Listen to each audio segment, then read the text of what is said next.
Assalamualaikum warahmatullahi wabarakatuh. Baik anak-anakku sekalian, sebelum kita memulai pembelajaran kita pada pagi hari ini, marilah kita terlebih dahulu untuk berdoa. Berdoa mulai. Berdoa selesai. Baik anak-anakku sekalian, bagaimanakah kabarnya pada pagi hari ini? Alhamdulillah, semoga kita selalu diberi kesehatan oleh Allah Subhanahu wa taala. Alhamdulillahirabbil alamin. Shalatu wassalamu ala asrafil anbiya'i wal mursalin wa ala alihi wa ashabihi wa man tabi'ahum bi ihsan ila yaumiddin. Puja dan puji syukur kita hanya milik Allah Subhanahu wa taala yang telah memberikan kita nikmat dan karunia-Nya sehingga pada hari ini kita masih diberikan kesempatan untuk belajar di sekolah tercinta kita ini. Anak-anakku sekalian, perlu kita ketahui bahwasanya manusia diciptakan di dunia ini beragam-ragam. Ada laki-laki, ada perempuan, bermacam-macam suku. Ada suku Melayu, suku Sunda, suku Madura, dan suku-suku yang lain. Berbangsa-bangsa dan bersuku-suku. Kenapa demikian?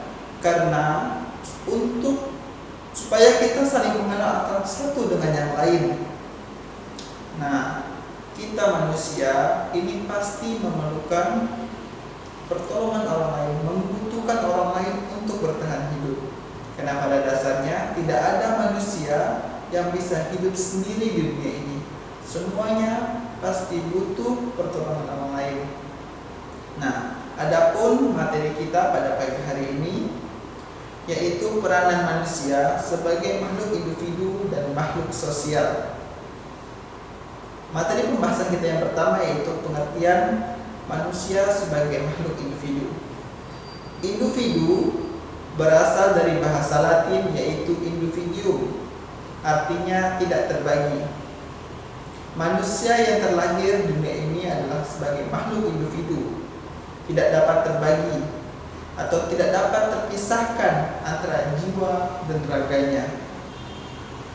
Menurut biologis, manusia diciptakan dengan fisik yang sempurna. Nah, dari hal ini tidak ada bedanya antara manusia dengan makhluk hewani. Sedangkan menurut rohani, manusia sangat jauh berbeda dengan makhluk hewani. Karena manusia diberikan akal pikiran untuk berpikir, sedangkan binatang tidak diberikan akal pikiran. Itulah perbedaan kita antara manusia dengan makhluk hewani atau binatang. Manusia sebagai makhluk individu adalah seseorang yang memiliki sifat sendiri-sendiri.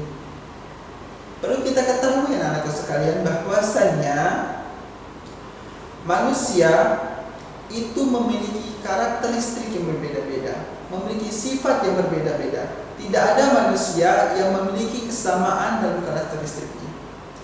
Manusia memiliki sifat berbeda, memiliki kebutuhan yang berbeda, memiliki cita-cita yang berbeda. Bahkan dikatakan manusia kembar itu memiliki karakteristik itu yang berbeda-beda. Karena meskipun tidak ada manusia yang mempunyai karakteristik yang sama, pasti memiliki perbedaan. Seperti contoh, si Doni memiliki postur tubuh gendut, sedangkan si Dina memiliki postur tubuh yang lurus. Ada kawan yang berambut keriting, ada yang berambut lurus, ada yang berkulit putih, ada yang berkulit hitam, ada yang bermata belok atau lebar, ada yang bermata sipit. Hal itu tidak menjadi masalah, karena dari hal itulah menjadikan kita perbedaan untuk saling mengenal satu sama lain. Perbedaan bukan untuk menjadi cacian, tetapi perbedaan untuk saling mengenal. Itulah sebab peranan kita sebagai manusia membutuhkan antara satu dengan yang lainnya. Baik anak-anak sekalian, adapun pertumbuhan individu itu dipengaruhi oleh 3 faktor. Nah, dari 3 faktor ini terdapat diambil dari 3 pandangan, yaitu pertama pandangan nativistik, yaitu pertumbuhan individu semata-mata dipengaruhi dari dalam diri individu itu sendiri. Adapun pandangan yang kedua yaitu empiristik, yaitu pertumbuhan individu semata-mata dipengaruhi oleh faktor lingkungan. Adapun pandangan yang ketiga yaitu konvergensi, yaitu pertumbuhan individu dipengaruhi oleh faktor lingkungan dan diri individu itu sendiri. Itulah penjelasan mengenai manusia sebagai makhluk individu. Selanjutnya, Bapak akan mengajarkan tentang materi manusia sebagai makhluk sosial. Manusia sebagai makhluk sosial berarti manusia selalu membutuhkan orang lain untuk bertahan hidup. Manusia selalu membutuhkan pertolongan orang lain dalam menjalankan aktivitas sehari-harinya. Tidak ada manusia yang bisa hidup sendiri-sendiri. Tidak ada manusia yang bisa hidup masing-masing. Setiap manusia pasti membutuhkan orang lain. Setiap manusia pasti membutuhkan pertolongan orang lain dalam menjalankan aktivitas sehari-harinya. Hal ini menandakan bahwasannya manusia selalu berhubungan dengan orang lain, selalu berinteraksi dengan orang lain. Karena fungsi dari sosial yaitu saling tolong-menolong antar sesama manusia. Dalam arti manusia selalu membutuhkan orang lain. Seperti halnya contoh, si Dani memiliki sebuah PR, yang mana sebuah PR ini menurut dia sangatlah begitu sulit, sehingga dia tidak bisa mengerjakan tugas PR tersebut. Sedangkan si Rina ini anaknya memiliki kepintaran, kelebihan pikiran. Jadi dia tuh mengetahui bagaimana cara menyelesaikan tugas tersebut. Nah, si Denny tersebut menanyakanlah tugasnya kepada si Rina. Nah, di sini saling menanyakan. Bukan berarti Dani itu mencontek ya, menanyakan langsung tak kerjakan itu bukan, tetapi dia meminta ajari bagaimana cara menyelesaikan PR-nya tersebut. Nah, hal ini menandakan bahwasannya manusia selalu membutuhkan orang lain. Karena apa? Manusia itu pasti memiliki sebuah kekurangan, yang mana kekurangan tersebut pasti ada orang lain yang melengkapinya. Oleh sebab itu, kita pasti harus saling tolong-menolong, harus saling memenuhi kebutuhan antar sesama. Itulah fungsi dari manusia sebagai makhluk sosial. Artinya, manusia selalu membutuhkan orang lain dalam kehidupannya, karena tidak ada manusia yang bisa hidup sendiri. Nah, itulah penjelasan tentang manusia sebagai makhluk sosial. Adapun materi kedua kita yaitu peranan manusia sebagai makhluk individu dan makhluk sosial. Yang pertama, peranan manusia sebagai makhluk individu. Sebagai makhluk individu, manusia berusaha untuk memenuhi segala kebutuhannya. Hal ini berdasarkan dengan sifat kodrat manusia sebagai makhluk individu. Dan perlu kita ketahui anak-anak sekalian bahwasannya setiap manusia itu memiliki harkat dan martabat masing-masing yang harus terpenuhi. Setiap manusia memiliki hak-hak dasar yang harus terpenuhi dalam individu tersebut, baik hak jasmani maupun rohani, kebutuhan jasmani maupun kebutuhan rohaninya.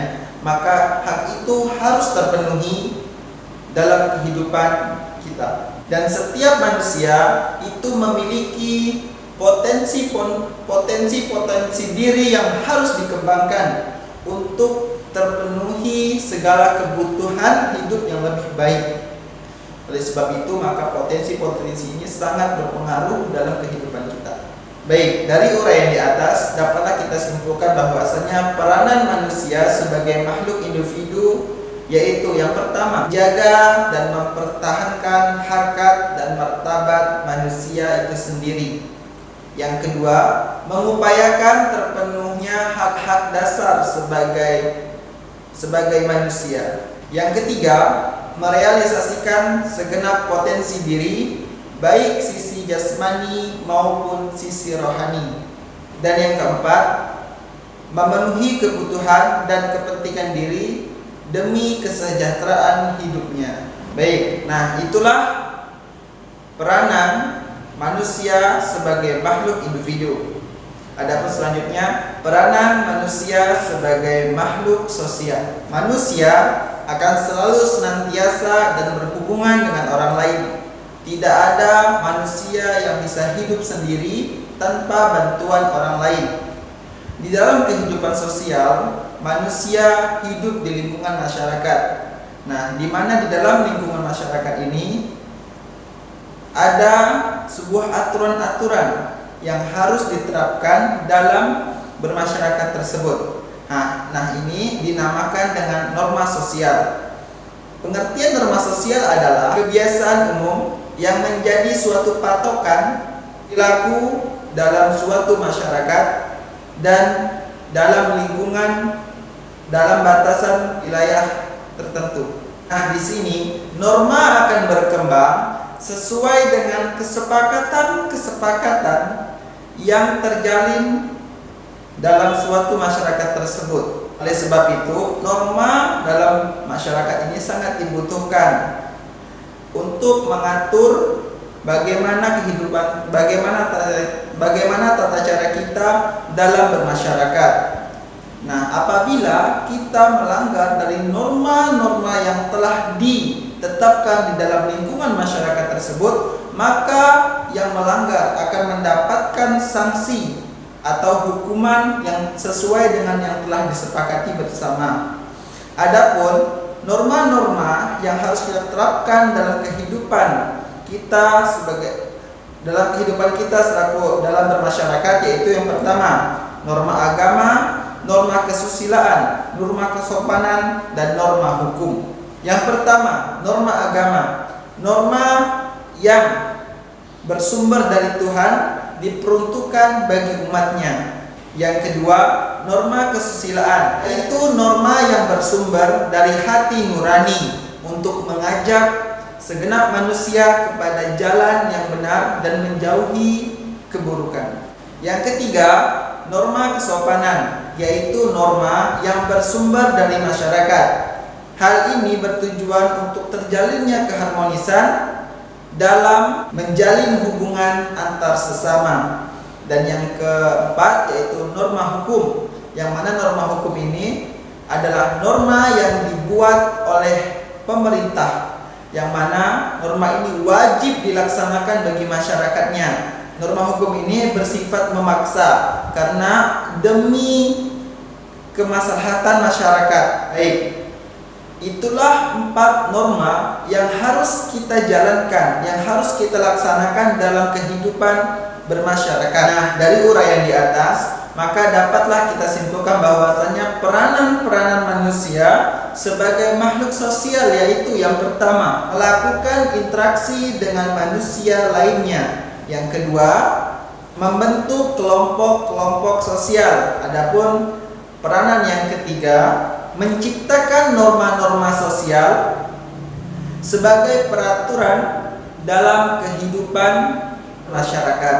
Itulah 3 peranan manusia sebagai makhluk sosial. Dari uraian materi-materi yang telah Bapak jelaskan di atas dan anak-anakku sekalian juga sudah memahami, maka selanjutnya Bapak akan memberikan tugas kepada anak-anak sekalian, yaitu mengerjakan soal. Adapun soal yang pertama yaitu jelaskan pengertian manusia sebagai makhluk individu. Soal yang kedua, jelaskan pengertian manusia sebagai makhluk sosial. Dan soal yang ketiga, bagaimana peranan manusia sebagai makhluk individu. Yang keempat, bagaimana peranan manusia sebagai makhluk sosial. Dan soal yang kelima, apa perbedaan antara makhluk individu dan makhluk sosial? Itulah 5 soal yang harus siswa dan siswi sekalian kerjakan. Setelah tugas dikerjakan, maka hasil dari siswa-siswa sekalian akan dipresentasikan ke depan untuk sama-sama kita benarkan jika masih ada yang salah. Demikian tugas pada hari ini. Selamat mengerjakan. Baik anak-anak, setelah tadi kalian mengerjakan soal dan berprestasi menjelaskan hasil kerjaan kalian di depan kelas, maka selanjutnya perlu Bapak simpulkan dari pemateri dari pembelajaran kita pada hari ini, yaitu pertama, manusia sebagai makhluk individu adalah perseorangan yang memiliki sifat sendiri-sendiri. Sedangkan manusia sebagai makhluk sosial yaitu manusia selalu membutuhkan orang lain untuk bertahan hidup. Manusia pasti selalu membutuhkan pertolongan orang lain dalam menjalankan kesehariannya. Tidak ada manusia yang bisa hidup sendiri-sendiri. Nah, di dalam kehidupan bersosial, manusia selalu berada dalam lingkungan masyarakat. Nah, dalam hal ini di dalam kita melakukan aktivitas dalam keseharian kita bermasyarakat itu terdapat norma-norma. Fungsi norma-norma ini untuk menentukan aturan-aturan yang harus kita jalankan di dalam kehidupan bermasyarakat. Apabila kita melanggar dari norma-norma yang telah ditentukan, maka kita akan mendapatkan sanksi sesuai dengan yang telah disepakati. Itulah penjelasan tentang manusia sebagai makhluk individu dan makhluk sosial. Adapun materi kita selanjutnya yaitu tentang dinamika interaksi sosial. Nah, untuk pertemuan kita selanjutnya tentang dinamika interaksi sosial, Bapak harapkan sebelum materi minggu depan kita bahas, anak-anak sekalian membaca terlebih dahulu materi tersebut supaya nanti ketika kita menjalankan aktivitas belajar mengajar tentang materi dinamika interaksi sosial, siswa-siswi sekalian sudah ada gambaran tentang bagaimana sih dinamika interaksi sosial itu. Baik, demikianlah pertemuan kita pada siang hari ini. Semoga ilmu dapat bermanfaat untuk kita semua. Baik, Bapak akhiri. Assalamualaikum warahmatullahi wabarakatuh.